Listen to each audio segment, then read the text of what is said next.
यह कहानी एक छोटे से गांव रामपुर की है, जहां की सर्द रातें जितनी ठंडी हैं, उतनी ही ठंडी यहाँ के लोगों की हमदर्दी भी है। सर्दियों की एक धुंधली शाम थी। उत्तर की बर्फीली हवाएं कच्चे घरों की दरारों से होकर अंदर घुस रही थी। आरव अपने छोटे से मिट्टी के घर के कोने में बैठा था। फटे हुए कंबल में लिपटी उसकी माँ रुक रुक कर घास रही थी। चूल्हे में आग बुझ चुकी थी, क्योंकि लकड़ी खरीदने के पैसे नहीं थे और पेट में भूख की आग जल रही थी। आरव की आंखों में आंसू नहीं थे, बल्कि एक गहरी शून्यता थी। वह समाज की बेरुखी और अपनी किस्मत से हार चुका था। तभी दरवाजे पर दस्तक हुई और उसका दोस्त रवि अंदर आया। रवि, क्या तुम्हारे पास थोड़े पैसे होंगे? माँ की खांसी बढ़ती जा रही है। दवा की शीशी कल ही खत्म हो गई है और हकीम ने कहा है कि अगर आज रात दवा नहीं मिली तो उनकी हालत बिगड़ सकती है। आरव, मैं तुझसे झूठ नहीं बोलूंगा। मेरे पास खुद के खाने के लाले पड़े हैं। तो कब तक इस उम्मीद में बैठा रहेगा कि कोई चमत्कार होगा? इस गांव में कोई किसी का नहीं है। यहां हर कोई अपनी खाल बचाने में लगा है। पर माँ ने कभी किसी का बुरा नहीं किया रवि। फिर भगवान हमारे साथ ऐसा क्यों कर रहे हैं? मैंने बचपन से आज तक मंदिर की सीढ़ियां नहीं छोड़ी, पर आज जब माँ तड़प रही है तो वो पत्थर की मूरत मौन क्यों है? तू पागल है जो उस पत्थर से उम्मीद लगाए बैठा है। भगवान अगर होते तो क्या वे तुझे इस हाल में देखते? देख अपनी मां को, वो दम तोड़ रही है और तेरा भगवान ऊपर बैठकर तमाशा देख रहा है। खुद कुछ कर आरव, क्योंकि वो ऊपर वाला सिर्फ अमीरों की सुनता है। मेरी रूह कांप जाती है जब माँ दर्द में मेरा हाथ पकड़ती है। मुझे लगता है कि मैं एक नाकाम बेटा हूँ। कभी कभी जी चाहता है कि चीख चीख कर उस आसमान वाले से पूछूं कि मेरा गुनाह क्या है। क्या गरीब होना ही सबसे बड़ा पाप है? सच्चाई तो यही है दोस्त। इस दुनिया में जिसके पास पैसा है, उसी का भगवान है। तू रोज मंदिर जाकर कहता है कि भगवान मेरी एक सुन लो, पर क्या उसने कभी जवाब दिया? नहीं ना, क्योंकि वो सुनता ही नहीं है। कभी कभी मैं आंखें बंद करके सोचता हूं कि अगर मैं भगवान होता तो किसी माँ को बीमार नहीं रहने देता। मैं हर घर के चूल्हे में आग जलाता और किसी भी बच्चे को खाली पेट सोने नहीं देता। मैं इस दुनिया का सारा दुख सोख लेता। यही तेरी सबसे बड़ी कमजोरी है आरव। तू ख्यालों की दुनिया में जीता है, जबकि हकीकत बाहर की उस बर्फ जैसी ठंडी और सख्त है। मंदिर जाने से अच्छा है कि कहीं मजदूरी ढूंढ। शायद कोई रहम खाकर 2 रुपए दे दे। मजदूरी कहाँ ढूंढूं? पूरा गांव जानता है कि मेरे पास माँ की देखभाल के अलावा कोई वक्त नहीं है, इसलिए कोई काम पर भी नहीं रखता। लोग मुझे देखकर रास्ता बदल लेते हैं, जैसे मेरी गरीबी उन्हें छू लेगी तो वे भी कंगाल हो जाएंगे। दुनिया ऐसी ही है दोस्त। यहां गिरते हुए को लात मारी जाती है, सहारा नहीं दिया जाता। तो बेकार में उस मंदिर में अपना वक्त जाया करता है। वहां सिर्फ शांति मिलती है, रोटी और दवा नहीं। पर वो शांति ही तो है जो मुझे अब तक जिंदा रखे हुए है रवि। अगर मुझे ये यकीन ना हो कि कोई ऊपर बैठा सब देख रहा है, तो मैं शायद अब तक हार मान चुका होता। पर आज मेरी हिम्मत जवाब दे रही है। आज मेरा विश्वास टूट रहा है। विश्वास रखने से पेट नहीं भरता आरफ। देख, रात गहरी हो रही है और कोहरा बढ़ रहा है। अपनी मां के पास बैठ। शायद यही तेरा नसीब है। मैं चलता हूं। कल सुबह फिर कोशिश करेंगे, कहीं कुछ काम मिल जाए।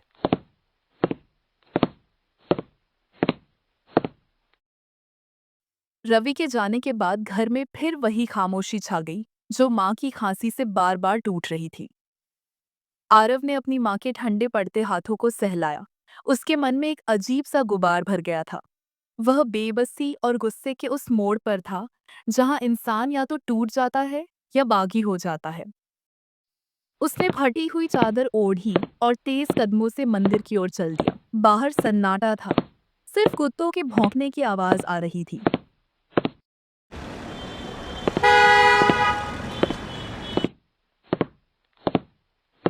मंदिर की सीढ़ियों पर पहुंचकर आरव फूट फूट कर रोने लगा। वहां कोई नहीं था, बस एक दिया टिमटिमा रहा था। हे ईश्वर, क्या तुम वाकई सो गए हो या फिर तुम हो ही नहीं? मेरी माँ वहां जिंदगी और मौत के बीच झूल रही है और तुम यहाँ चुपचाप बैठे हो। लोग कहते हैं तुम सर्वशक्तिमान हो, तो फिर मेरा दुख तुम्हें क्यों नहीं दिखता? आरव ने गर्भगृह की ओर देखते हुए अपना हाथ फैलाया। उसकी आवाज में गूंजती हुई तड़प थी। अगर तुम वाकई हो तो एक बार, बस एक बार मेरी जगह आकर देखो। तुम्हें अंदाजा भी है कि एक लाचार बेटे पर क्या गुजरती है जब वो अपनी माँ को तड़पते देखता है? अगर मुझे तुम्हारी शक्तियां मिल जाएं, तो मैं एक पल में इस दुनिया का कायाकल्प कर दूं। तभी मंदिर के अंदर एक अजीब सी हवा चली। दिए की लौ तेज हो गई और मंदिर की दीवारों पर परछाइयां नाचने लगी। आरव को महसूस हुआ कि वातावरण का तापमान अचानक बदल गया है। मैं चुनौती देता हूं तुम्हें। अगर तुम सच में न्याय करने वाले हो, तो मुझे एक दिन के लिए भगवान बना दो। मैं दिखाऊंगा कि दुनिया कैसे चलाई जाती है। मैं दिखाऊंगा कि न्याय क्या होता है। क्या तुम मुझ जैसे तुच्छ इंसान को ये मौका दोगे? आरव मंदिर के फर्श पर गिर पड़ा। उसकी आंखों के सामने अंधेरा छाने लगा, लेकिन उस अंधेरे में एक दिव्य प्रकाश की किरण दिखाई दी। तभी एक गहरी और गूंजती हुई आवाज वातावरण में फैल गई, जो आरव के कानों में नहीं पहुंची, बल्कि सीधे उसकी आत्मा में उतरी। आरव, तेरी पुकार सुन ली गई है। तू चाहता है कि तू न्याय करे। तू चाहता है कि तू इस सृष्टि की डोर संभाले। ठीक है, कल का सूरज जब निकलेगा, तब तू साधारण आरव नहीं होगा। कौन? कौन है यहाँ? क्या ये मेरा भ्रम है? तभी अचानक एक दिव्य रोशनी हुई और उसमें से एक परछाई दिखाई दी। ये भ्रम नहीं, सत्य है। तुझे आने वाले 24 घंटों के लिए ईश्वर की शक्तियां दी जाती हैं। जो तू सोचेगा वही होगा, जो तू बोलेगा वही सत्य होगा। लेकिन एक शर्त है, तू अपने इस शक्ति के बारे में किसी भी जीवित प्राणी को नहीं बता सकता। अगर तूने ये राज खोला, तो सब कुछ उसी क्षण खत्म हो जाएगा। क्या मैं वाकई माँ को ठीक कर पाऊंगा? क्या मैं सबकी तकलीफें दूर कर सकूंगा? शक्ति अब तेरी होगी और फैसले भी तेरे। पर याद रखना आरव, भगवान होना कोई वरदान नहीं, सबसे बड़ी जिम्मेदारी है। जा, कल का सूरज तेरा इंतजार कर रहा है। आरव वहीं मंदिर के ठंडे फर्श पर बेहोश हो गया। सुबह की पहली किरण अभी निकलने ही वाली थी, पर आरव की जिंदगी की सबसे अनोखी सुबह की शुरुआत हो चुकी थी। उसे नहीं पता था कि जो वरदान उसने मांगा है, वह उसे शांति देगा या उसे और भी गहरी मुश्किल में डाल देगा। आरव की आंखों पर जब सूरज की पहली किरण पड़ी, तो उसे महसूस हुआ कि हवा में आज कुछ अलग है। सर्दी की वह चुभन अब उसे महसूस नहीं हो रही थी। वह उठा और अपने घर की तरफ भागा। उसे याद था कि रात मंदिर में क्या हुआ था, पर उसे यकीन नहीं था कि वह सच था या कोई सपना। आरव जैसे ही अपने कच्चे घर के आंगन में पहुंचा, उसके कदम ठिठक गए। अंदर से खांसने की आवाज नहीं आ रही थी, बल्कि उसे चूल्हा जलने की सौंधी महक और किसी के गुनगुनाने की आवाज सुनाई दी। माँ, क्या आप उठ गई हैं? आपकी तबीयत कैसी है? पता नहीं क्या हुआ बेटा। सुबह जब आंख खुली तो ऐसा लगा जैसे शरीर की सारी बीमारी गायब हो गई है। देख, मैं अपने पैरों पर खड़ी हो पा रही हूँ। ये किसी चमत्कार से कम नहीं है आरव। तेरे भगवान ने आखिर सुन ही ली। पर बेटा, तू इतना चमक क्यों रहा है? तेरे चेहरे पर एक अजीब सा तेज है। कहीं तूने अपनी दवा और खाने के पैसे बचाकर मेरे लिए तो कुछ नहीं किया? नहीं माँ, मैंने कुछ नहीं किया। बस आज से अंधेरा खत्म हो गया है। आप आराम करो, मैं जरा बाहर होकर आता हूँ। आज मुझे बहुत से अधूरे काम पूरे करने हैं।